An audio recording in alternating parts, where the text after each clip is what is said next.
Con la congresista Ruth Luque, vocera de Cambio Democrático Juntos por el Perú, para hablar de estos temas. ¿Cómo está, congresista Luque? Muy buenas noches ante todo. Y bueno, preguntarle, usted es parte de una institución muy importante además para el sistema democrático, pero que en este momento pues goza de una desaprobación altísima. ¿Cómo percibe la situación en este momento? Sí, muy buenas noches. Mira, creo que la última aprobación tan minoritaria es expresión de un Congreso de la República que claramente se ha puesto a espaldas de la ciudadanía, que no ha podido lograr un consenso mínimo en el tema del adelanto de elecciones, que creo que era una salida en el marco de esta crisis política profunda, ahondada además de estas denuncias que se han dado con relación a la poca transparencia y la autofiscalización que el propio Congreso se ha hecho.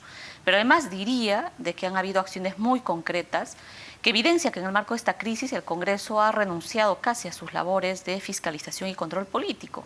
En el gobierno del señor Pedro Castillo veíamos cada pleno desfilando ministro por ministro, interpelándolo por lo mínimo.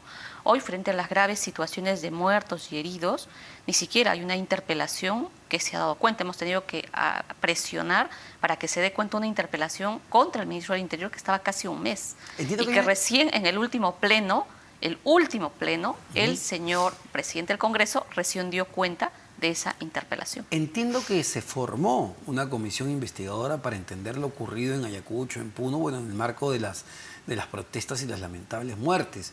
¿Se ha avanzado con información de esa comisión investigadora? No se conformó, porque cuando se produjo la votación, se presentó una reconsideración por parte de la bancada de Avanza País. Y esa reconsideración se presentó el 13 de enero. 13 de enero, para que se entienda que desde el 13 de enero ni siquiera una reconsideración se pudo votar. Y esa es responsabilidad política exclusiva del presidente del Congreso. Yo por eso presenté un oficio donde claramente le dije de que se sometiera a votación. No lo hizo. Yo espero que en este primer pleno del mes de marzo, porque va a reiniciar la legislatura a partir de marzo, se ponga a votación esta reconsideración de la conformación de la comisión investigadora y por lo menos eso se constituya y se investigue y se determine la responsabilidad política, porque la sensación que existe es la sensación de absoluta impunidad. Creo que lo han dicho, hay varios casos concretos de cómo se ha actuado haciendo un uso absolutamente desproporcionado de la fuerza. Hay investigaciones periodísticas, hay investigaciones que han hecho organismos de derechos humanos de Amnistía Internacional, etcétera, y son casos bastante concretos que no deberían quedar en la impunidad. Sin embargo, el rechazo de la población a los congresistas es generalizado, ¿no? Es decir, aquí no hay un tema de derechas ni de izquierdas, al punto de que muchos de ustedes no pueden volver a sus regiones porque son repudiados. Incluso está el caso del congresista Wilson Soto, si no me equivoco, de Apurímac, que intentaron quemar la casa de sus padres. Es decir, a ese nivel de convulsión y de rechazo estamos llegando en este momento, que linda incluso con la violencia. A mí me queda claro el alto rechazo que existe y creo que además con las declaraciones penosas, ¿no es cierto?, que se dan de algunos congresistas, por ejemplo, con los temas de alimentación y otros que se quieren, contribuye a esta crisis de falta de legitimidad, de representación. Por eso es que creo que una institución como tal, que bajo acciones concretas no logra desarrollar una buena labor de control político, no logra tampoco darle salidas políticas en marco de esta crisis, y los datos así lo evidencian, creo que como tal, digamos, tenemos que debatir de manera seria y aprobar el tema del adelanto. Por lo menos esa es mi postura política personal. Creo que es lo mínimo en el marco de esta crisis. La población, la ciudadanía, si lo que más de manera unánime tiene es este rechazo mayoritario, así hayan, digamos, alguno u otro congresista que podamos expresarnos de una manera distinta, pero me queda claro que ese es el rechazo hacia la institución como tal y estamos contribuyendo en ese ahondamiento de la crisis. Pero pareciera que son posiciones casi muy aisladas, muy minoritarias ya, porque lo que vemos, claro, desde, por ejemplo, Renovación Popular, es decir, que ellos están totalmente en contra del adelanto de elecciones, ellos quieren quedarse al 2026, al menos son honestos en decirlo, y desde el lado de ciertas izquierdas es querer introducir el tema de la Asamblea Constituyente, que no tiene los votos necesarios, y petardear cualquier intento de adelanto de elecciones. Es decir, en la práctica el consenso es, oye, mejor acá nos quedamos todos. Ese creo que es el peor mensaje que se ha podido generar después de tantos debates donde no se pudo llegar a un acuerdo, pero aún yo sí me sigo reafirmando en la necesidad de que este tema del adelanto sí tiene que abordarse. no podemos seguir, digamos, generando una situación de normalidad cuando no es una situación de normalidad. Hay ya decisiones de parte de varias regiones que van a hacer un siguiente desplazamiento a Lima.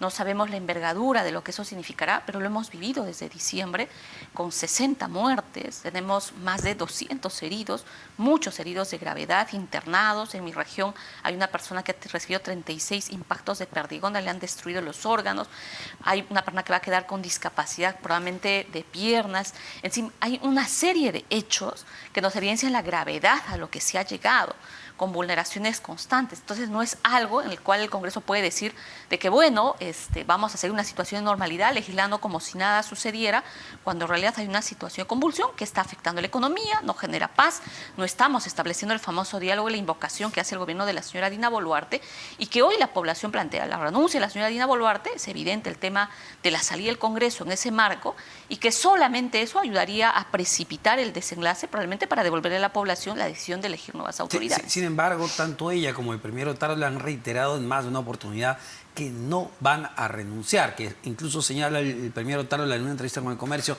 que eso sería lo irresponsable, ¿no? Renunciar debido a presiones de grupos particulares. Mira, yo creo que lo irresponsable en este momento es creer, la clase política asumir que estamos en una situación en la cual se puede imponer paz y se puede generar diálogo sobre la base de territorios y sobre declaratorias de emergencia y militarizados. Esa situación grave que hemos vivido diciembre, enero, parte de febrero, creo que es una situación que lo han reprochado distintos países de la comunidad internacional y lo han sacado informes de manera clara. Entonces, no podemos tolerar asumir una situación con esa normalidad. Y en lo último que ha decidido el Tribunal Constitucional, prácticamente le ha dicho sí a todo el Congreso, prácticamente señalándolo como un poder absoluto, y que seguramente varios colegas creerán que están defendiendo un fuero parlamentario, pero claramente un fuero parlamentario no se puede sostener sobre la base de que una institución tenga pues todos los poderes absolutos. Un poder se administra sobre la base de debido proceso, sobre información, sobre respetar los procedimientos que existen. Entonces creo que estamos ingresando más bien a un periodo sumamente peligroso que puede terminar dañando muchas instituciones, ya no solo el Congreso de la República, sino abarcar y ahondar la desconfianza hacia todo el sistema estatal en general. ¿Usted cree que la decisión del Tribunal Constitucional afecte el equilibrio de poderes, como se ha dicho? Sí, yo me ratifico en eso. Yo creo que es una decisión sumamente grave. No conocemos el contenido exacto de toda la sentencia, pero de lo que ya se ha visto, para mí hay tres cosas sumamente graves. Uno, con relación al tema de la elección del defensor del pueblo y lo que ha significado la medida cautelar, prácticamente está diciendo que la Junta Nacional de Justicia sancione a los magistrados. Es decir, un ciudadano no podría recurrir para cuestionar la falta de mecanismos de información en un procedimiento, que es cierto, tiene como derecho el Congreso elegir a ciertas autoridades. Claro, pero el hecho de no hacerlo, o sea, el hecho de que no se haga, no puede significar que tú como poder vas a hacer lo que quieras. Claro, entonces, de alguna manera, la sentencia, de los jueces constitucionales le decía, usted, Congreso, tiene esta prerrogativa, pero hágala cumpliendo el procedimiento de información, haga cumpliendo los procedimientos. Y creo que eso no se ha valorado debidamente por parte del Tribunal Constitucional. Pero entiendo que tampoco se debería prolongar o detener, digamos, sin tiempo límite, un proceso que es un rol exclusivo del Congreso de la República, como la elección del defensor del pueblo, ¿no? En este caso fue el Sindicato de Trabajadores de la Defensoría quien planteó esta medida cautelar, diciendo que se habían violado o vulnerado derechos fundamentales. Entonces, desde el TC dijeron, oye, ¿qué derecho fundamental se ha vulnerado en sí? Ojo, no hubo sentencia de fondo. Se presentó una medida cautelar y el juez admitió la medida cautelar. Y dijo que se abstenga hasta emitir la decisión final. Y en la medida lo que se observaba era la vía del procedimiento como tal. Es decir, que haya una debida información y participación, que es un poco el marco por el cual ya han habido decisiones anteriores que le han dicho al Congreso que las elecciones se tienen que dar en el marco de ello. Eso no significa quitarle competencia al Congreso, al contrario, que tu trabajo lo hagas de la mejor manera. Podemos estar cuestionando de que el juez no haya resuelto de manera oportuna, pero yo no estoy de acuerdo en que haya un poder absoluto, porque creo que ingresamos a un sistema muy parlamentarista que le puede generar luego más daño a la institución como tal. Muchísimas gracias, congresista Ruth Luque, vocera de Cambio Democrático, Juntos por el Perú.